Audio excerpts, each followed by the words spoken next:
Près de 120 000 personnes en sont victimes chaque année. Aujourd'hui, on va vous parler de l'infarctus du myocarde, qu'on appelle plus souvent la crise cardiaque.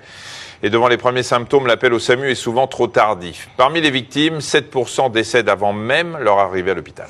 Alors que faut-il faire quand les premiers signes d'un infarctus arrivent? Quels sont les facteurs de risque? Comment reprendre une vie normale après un infarctus? On va répondre à toutes ces questions avec nos invités, mais on va commencer par un petit peu d'anatomie. On vous rappelle que le cœur, c'est principalement un muscle qu'on appelle le myocarde.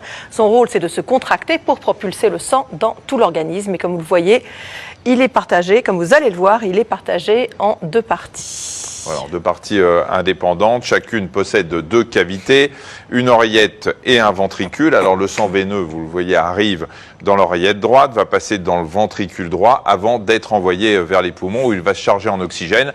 Et il revient au cœur cette fois du côté gauche, d'abord dans l'oreillette, puis dans le ventricule, avant d'être propulsé dans tout le corps. Et puis ça recommence au rythme des battements cardiaques.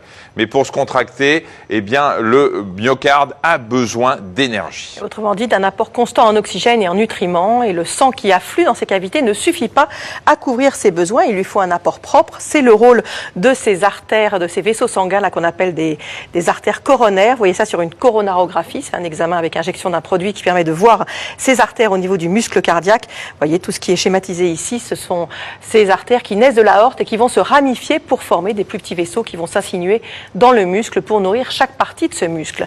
Alors il arrive que ces coronaires ne puissent plus accomplir leur rôle. Oui, comme par exemple en cas de formation d'un caillot sanguin qui va boucher le vaisseau.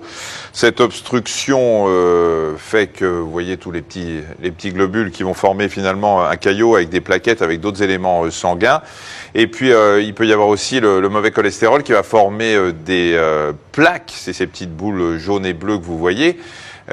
Quand la paroi interne devient imperméable, le mauvais cholestérol va s'accumuler à l'intérieur, va déclencher une cascade de réactions et résultat, une plaque d'athérome va se former. Et au fur et à mesure que cette plaque grossit, elle va se boucher, l'artère va se boucher progressivement. C'est pareil que pour le caillot, le sang ne parvient plus à passer. Et ce qui se passe, c'est que la région du myocarde qui se trouve en dessous de cette obstruction, en aval, n'est plus suffisamment irriguée, elle manque d'oxygène. Et les cellules du cœur nécrosent, c'est ce qui apparaissait en noir sur l'animation, c'est l'asphyxie cellulaire, ce qui va apparaître ici. Voilà. Regardez, tout ce qui est noir. C'est ça l'infarctus du myocarde. Alors le myocarde est en souffrance et le fait savoir en envoyant des messages de douleur qui vont remonter le long des nerfs jusqu'à la moelle épinière, une douleur qui lance et qui irradie les zones qui lui sont liées, le bras gauche et parfois la mâchoire. C'est ça l'infarctus.